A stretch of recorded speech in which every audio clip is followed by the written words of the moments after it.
kami dari kelompok 5 terdiri dari Saya Risma Agustina sebagai pemateri 1.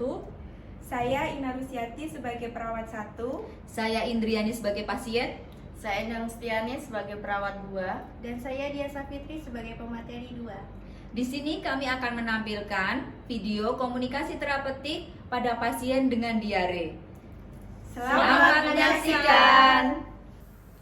Komunikasi terapeutik merupakan komunikasi interpersonal dengan fokus adanya saling pengertian antara perawat dengan pasien. Komunikasi ini saling membutuhkan antara perawat dan pasien sehingga dapat dikategorikan dalam komunikasi pribadi antara perawat dan pasien. Tujuan komunikasi terapeutik yang pertama, membantu mengatasi masalah pasien untuk mengurangi beban perasaan dan pikiran pasien. Yang kedua, membantu mengambil tindakan yang efektif untuk pasien. Yang ketiga, memperbaiki pengalaman emosional pasien. Yang keempat, mencapai tingkat kesembuhan yang diharapkan oleh perawat. Tahapan komunikasi terapeutik. Yang pertama, fase prainteraksi. Tugas utama perawat dalam tahapan ini antara lain: yang pertama, mengeksplorasi perasaan, fantasi, dan ketakutan diri. Yang kedua, menganalisis kekuatan dan profesional diri dan keterbatasan. Yang ketiga, mengumpulkan data tentang klien. Yang keempat, merencanakan untuk pertemuan pertama dengan klien. 2. Fase orientasi. Tugas utama perawat dalam tahapan ini antara lain: yang pertama, mengidentifikasi mengapa klien mencari bantuan. Yang kedua, menyediakan kepercayaan, penerimaan, dan komunikasi terbuka. Yang ketiga, membuat kontrak timbal balik. Yang keempat, mengeksplorasi perasaan klien, pikiran, dan tindakan. Yang kelima, mengidentifikasi masalah klien. Yang keenam, mendefinisikan tujuan dengan klien. Fase perkenalan. Yang pertama, memberi salam. Kedua, memperkenalkan diri perawat. Yang ketiga, menanyakan nama klien. Yang keempat, menyepakati pertemuan atau kontrak. Yang kelima, menghadapi kontrak. Yang keenam, memulai percakapan awal. Dan yang ketujuh, menyepakati masalah klien. Yang kedelapan, mengakhiri perkenalan. 3. Fase kerja. Tugas utama perawat pada tahap kerja adalah: yang pertama, mengeksplorasi stresor yang sesuai atau relevan. 2. Mendorong perkembangan insight klien dengan penggunaan mekanisme coping konstruktif. Yang ketiga, menangani tingkah laku yang dipertahankan oleh klien atau eksistensi. Tujuan tindakan keperawatan adalah: yang pertama, meningkatkan pengertian dan pengenalan klien akan dirinya, perilakunya, perasaannya, pikirannya. Ini bertujuan untuk mencapai tujuan kognitif. Yang kedua, mengembangkan, mempertahankan, dan meningkatkan kemampuan klien secara mandiri menyelesaikan masalah yang dihadapi. Ini bertujuan untuk mencapai tujuan afektif dan psikomotor. Yang ketiga, melaksanakan terapi atau teknikal keperawatan. Yang keempat, melaksanakan pendidikan kesehatan. Yang kelima, melaksanakan kolaborasi. Yang keenam, melaksanakan observasi dan monitoring. Yang keempat, fase terminasi. Tugas utama perawat dalam tahapan terminasi adalah: yang pertama, menyediakan realitas perpisahan. Yang kedua, melihat kembali kemajuan dari terapi dan pencapaian tujuan. Yang ketiga, saling mengeksplorasi perasaan adanya penolakan, kehilangan, sedih, dan marah, serta tingkah laku yang berkaitan. Terminasi dibagi menjadi dua, yaitu terminasi sementara. Tahapan ini merupakan akhir dari pertemuan perawat dan klien, tetapi perawat akan bertemu lagi dengan klien pada waktu yang telah ditentukan. Yang kedua, terminasi akhir. Tahap ini terjadi jika klien akan pulang dari rumah sakit atau perawat tidak berdinas lagi di rumah sakit tersebut. Tahap terminasi. Yang pertama, evaluasi hasil yang terdiri dari evaluasi subjek dan evaluasi objektif. 2. Rencana tindak lanjut, dan 3. Kontrak yang akan datang.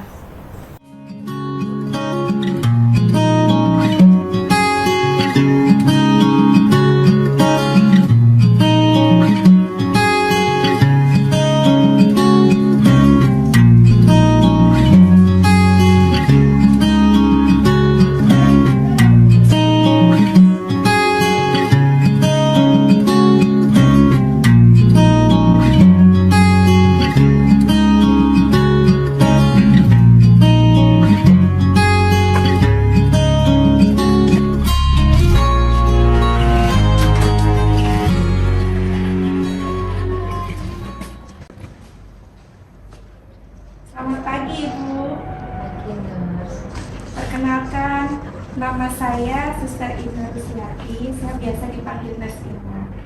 Hari ini saya berdinas di ruang Chelsea 302 dari jam 7 pagi sampai jam 2 siang.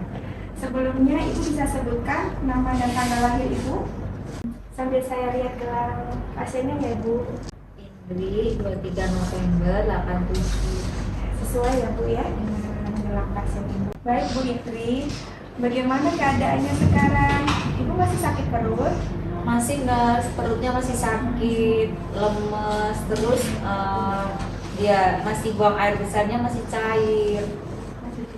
Berapa kali Ibu hari ini BAB-nya? Kurang lebih 5 kali cair, nurse. Oh gitu. Terus Ibu bagaimana minumnya hari ini? Sudah berapa banyak yang Ibu minum? Kurang lebih 1 liter, tapi jadi lemes karena bolak-balik ke kamar mandi. Gimana ya, nurse? Kok diarenya masih kayak gini terus? Saya takut dehidrasi deh. Betul Ibu, memang tanda-tanda dehidrasi Ibu sudah ada. Ibu jadi lemes, BAB-nya karena masih cair. Tetapi suster sudah memberikan cairan elektrolit ya Bu, berupa cairan infus. Jadi bisa membantu agar Ibu tidak lemas lagi. Yang penting Ibu sudah mulai bagus nih, minumnya udah mulai banyak. Dan Ibu asupan makannya juga udah mulai bagus. Baik, nurse. Baik, nah tujuan saya datang ke sini, saya akan melakukan pemeriksaan tanda-tanda vital terhadap Bu Indri ya, yaitu pengecekan tekanan darah, nadi, suhu tubuh, dan frekuensi pernafasan. Pengecekan ini bertujuan untuk mengetahui adanya gangguan yang terjadi kepada Ibu. Kurang lebih tindakan ini dilakukan 5 menit ya Bu. Apakah Ibu bersedia? Silakan, Nurse Dina. Baik Ibu, langsung saja kita mulai ya Bu. Baik.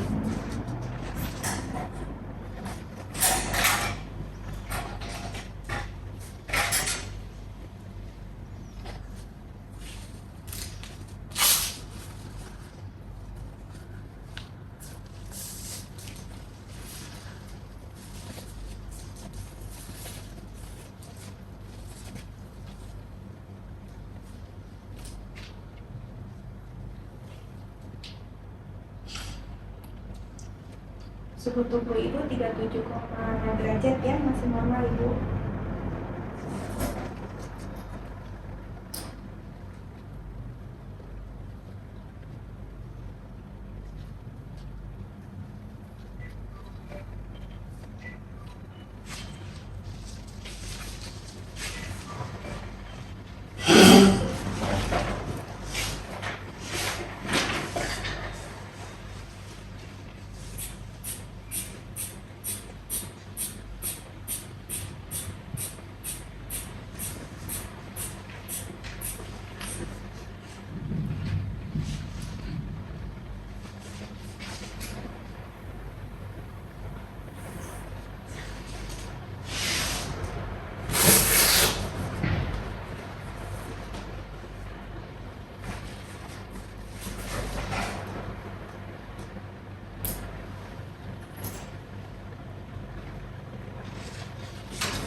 Ibu, pemeriksaannya sudah selesai. Tanda-tanda vital Ibu 120/80.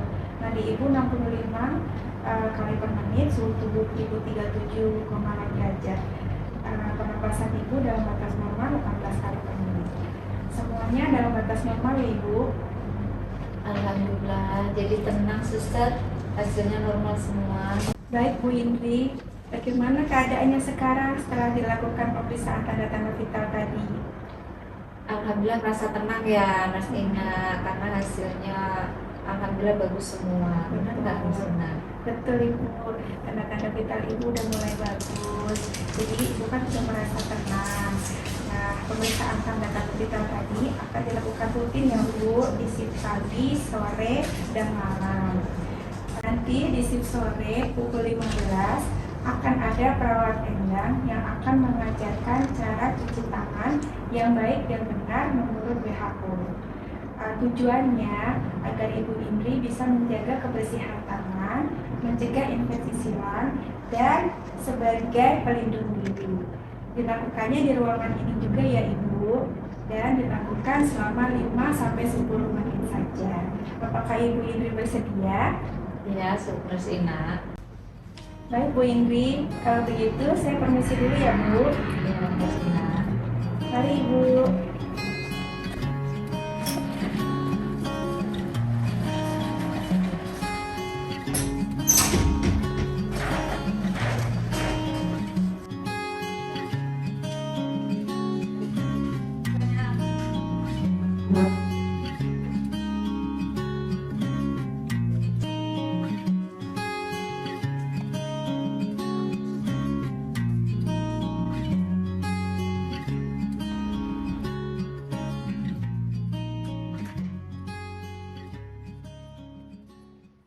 Selamat sore Ibu, perkenalkan saya Nurse Endang, saya yang dinas di sore ini dari jam 2 siang sampai jam 9 malam. Boleh sebutin nama lengkapnya Ibu? Itrin 23 November 87. Oke, baik. Baik, bagaimana perasaan Ibu sore ini? Masih ada keluhan nggak Bu? Atau masih BAB cair? Dari pagi sampai siang masih 5 kali, Mas. Cuma sore, alhamdulillah sore sampai sore ini belum. Oh belum. Tapi untuk ini Bu, sakit perut sama lemesnya gimana? Sakit perutnya hilang, Mas. Masih ada tapi hilang timbul. Lemesnya sudah berkurang. Baik Ibu, sesuai kontrak dengan Nurse Ina tadi pagi, sore ini kita akan menerapkan 6 langkah cuci tangan yang waktunya 5-10 menit. Apakah Ibu sudah siap? Siap, Mas. Ibu, sebelum kita mulai, saya ingin bertanya dengan Ibu, bagaimana kalau Ibu cuci tangan di rumah? Biasanya saya kalau di rumah cuci tangannya pakai air mengalir biasa gitu, Suster. Oh seperti itu Bu, bagus. Ibu sudah melakukan cuci tangan dengan air mengalir. Tapi Bu, mencuci tangan dengan air mengalir itu tidak cukup karena tidak bisa membunuh kuman-kuman dan bakteri yang ada di sela-sela jari atau kuku.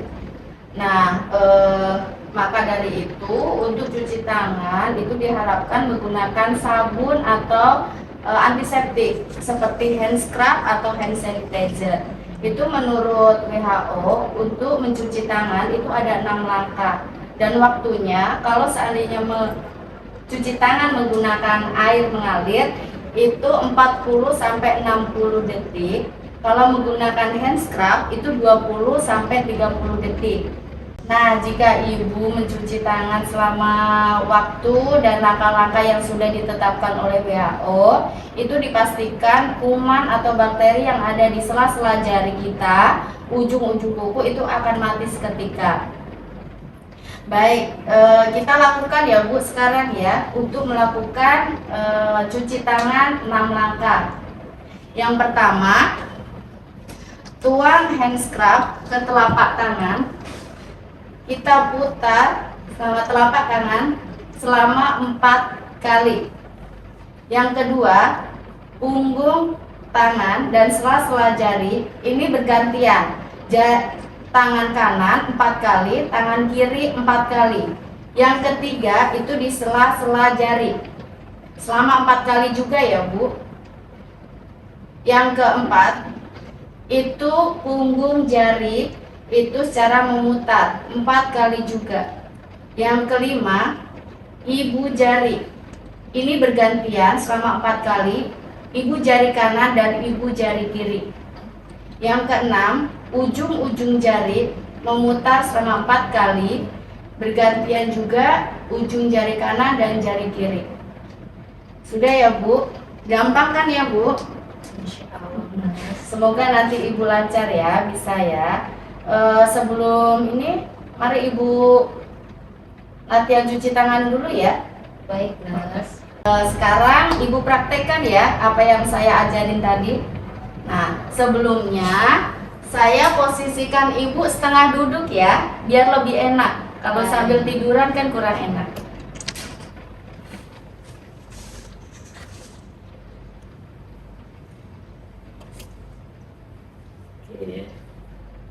Segini cukup Ibu? Sudah cukup. Ibu 4 kali ya Bu.